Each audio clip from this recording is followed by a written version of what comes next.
Halo sahabat tim Biosains, pada video kali ini saya akan menjelaskan tahapan transkripsi dan translasi yang berkaitan dengan produksi protein. Agar tubuh kita dapat berfungsi, kita membutuhkan berbagai nutrisi yang kita dapatkan dari makanan.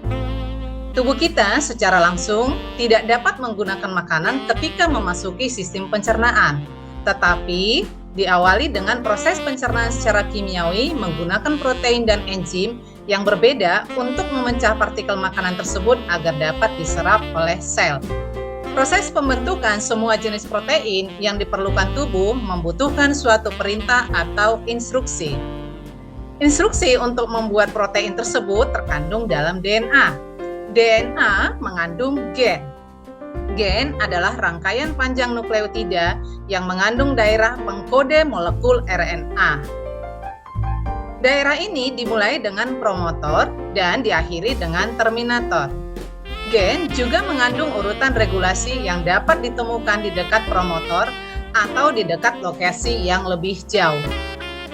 Pada beberapa gen, RNA yang disandikan digunakan untuk mensintesis protein dalam proses yang disebut ekspresi gen. Ekspresi gen terdiri dari dua proses, yaitu transkripsi dan translasi.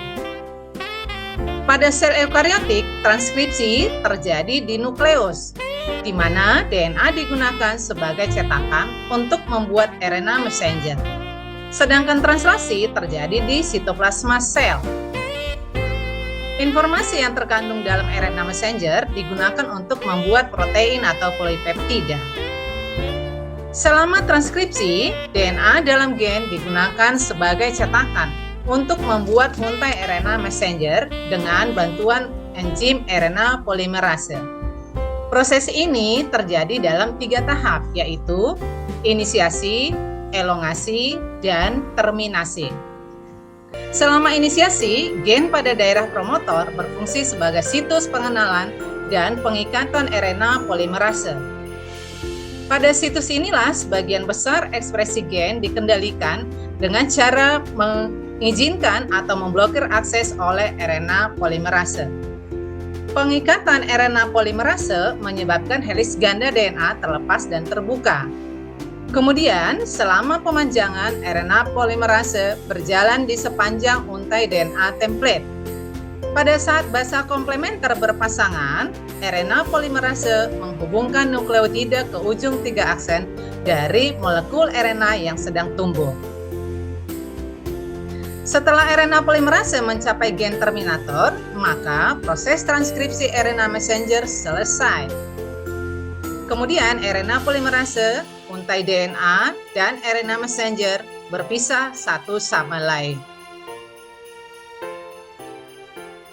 Untai RNA messenger yang dihasilkan selama transkripsi memiliki daerah yang disebut ekson, yaitu bagian yang mengkodekan protein, dan intron, bagian yang tidak mengkode protein.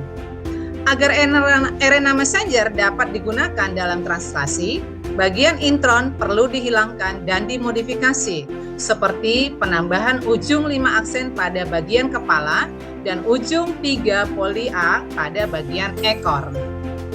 Proses ini disebut dengan intron splicing yang dilakukan oleh molekul kompleks yang terdiri dari protein dan RNA yang disebut spliosome.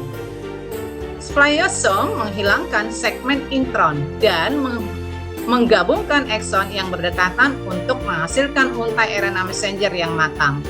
Kemudian, keluar meninggalkan nukleus melalui pori nuklear dan memasuki sitoplasma untuk memulai proses translasi. Sekarang, kita perhatikan bagaimana informasi yang ada pada untai RNA messenger ini diterjemahkan menjadi protein. Basa nitrogen dikelompokkan menjadi 3 kode huruf yang disebut kodon. Kode genetik terdiri dari 64 kodon. Sebagian besar kode kodon untuk asam amino tertentu.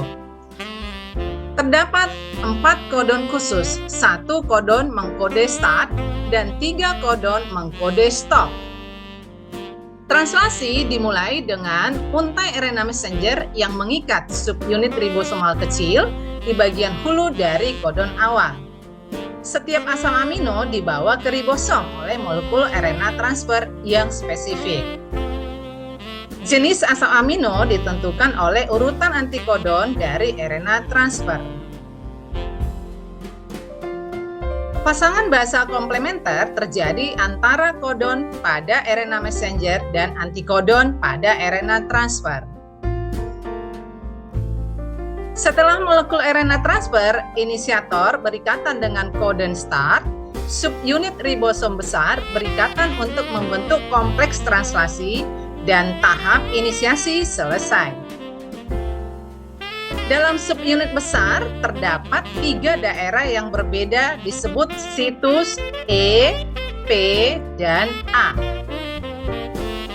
Selama proses pemanjangan, setiap asam amino dibawa ke untai RNA messenger oleh molekul RNA transfer melalui pasangan basa komplementer dari kodon dan antikodon.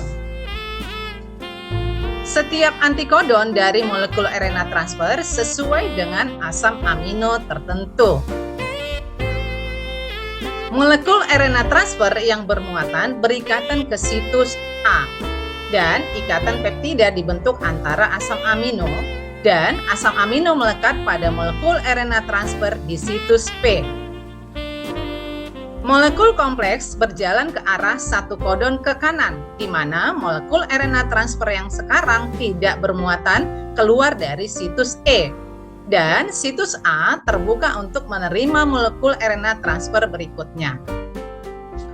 Proses pemanjangan akan berlanjut sampai mencapai kodon stop. Setelah mencapai kodon stop, faktor pelepasan mengikat ke situs pada kodon stop, dan polipeptida dilepaskan dari RNA transfer pada situs P. Seluruh kompleks terdisosiasi atau terpisah dan dapat berkumpul kembali untuk memulai proses lagi pada tahap inisiasi berikutnya.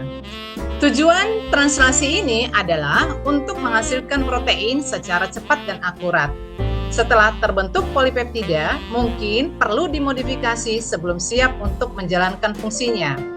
Modifikasi terjadi di organel sel yang berbeda untuk jenis protein yang berbeda. Agar enzim pencernaan dapat diekstraksikan ke dalam lambung atau usus, maka polipeptida diteruskan ke dalam retikulum endoplasma dan dimodifikasi saat memasuki badan Golgi.